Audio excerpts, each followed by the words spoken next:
95% of professionals that make over 200K are not going to get their next job through a job posting. It's going to be through their network. Now, that means that you're going to have to communicate to your network. And that means talking to them. It's most likely not going to be a first degree connection that gets you in the door anymore because of the shape of the org chart. They're either in the job or retired, right?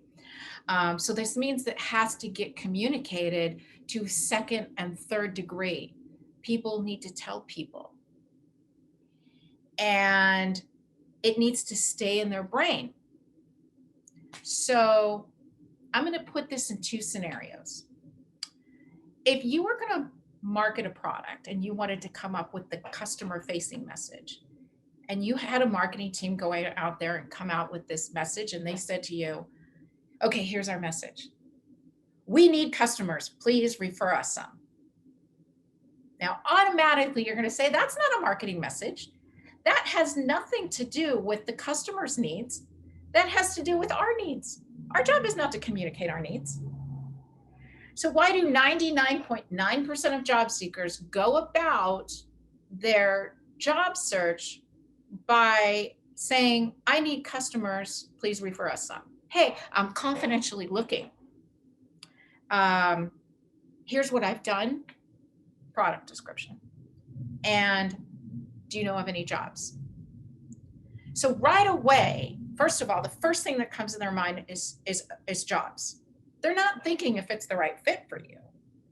They don't really know enough to think if it's the right fit for you. I mean, you gave them a list of criteria of things that you, or list of things that you've done and some criteria that's not going to register with them. And it's certainly going to disappear from their head the second they leave the call with you, because they just put you in a temporary file because you just gave them a temporary need. They're probably thinking, oh, Tim's looking for a role. Well, Tim's a rock star. He's, this is just a very temporary situation. I don't need to put that in a permanent file in my brain. That's going to get cashed out pretty quickly. But what will stay there is when the message is centered around your value, the problem you solve. And what that will do is that will get you into much earlier stage conversations. One of the reasons that most people are not going to get their next job through a job posting is because most executives, when they land that role, when they started talking to someone at the job, at the company, it wasn't even an actual job yet. It was still a problem, but they were referred based on the problem they solve, and the job gets made for them. Those are some very common scenarios in landing interviews. Secondly, the look at what I've done message. If you're marketing and you're expecting others to look at what you've done and figure out where you are going to add value, then you're asking way too much of the people that you're talking to.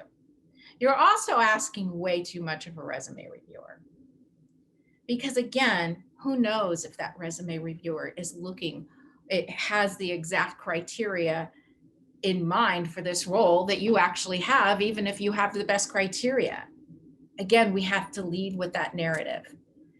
And then something else that is very specific to some people as well is a lot of times the longer that you've been on the job market, the more it can degrade your enthusiasm, and it can also degrade the message that you send. And then a desperation starts to kick in. And I call this kind of like a job search spiral. It's a spiral down, because what happens is the more baggage that you have from getting rejected, the more the message changes to desperation, and the less results you actually see in your job search. I was talking to somebody the other day, and she said, I just had a conversation with a CEO at a company, and I actually used to work for him. And I said, I want to have a call with you. Let's chat. She gets on the phone with him. And he said quite literally to her, I need to figure out where you fit here. Where do you fit? And her message was, I'm willing to do anything you want me to. And now, of course, she's heard crickets. And that early stage interview, let's call that an early stage interview where I you're awesome. And I remember that you're awesome. And I would love to have you in this company, but you need to tell me where you fit and what problem you solve. And the second we started, when we reviewed her value proposition, the second I said, well, what if you had said, this is the problem I fix? Now his brain would have been working to actually have her come in and do that. And the last and final thing that we can really put in the marketing category is if you're spending too much time on job postings, even if you are getting action from job postings, keep in mind that these interviews tend to be very, very frustrating. Number one, you've got an HR person who's probably screening you with a lot of things that really don't pertain to the job. And might even these preconceived biases might be hurting you at that point. Number two, they probably really don't know what they're looking for.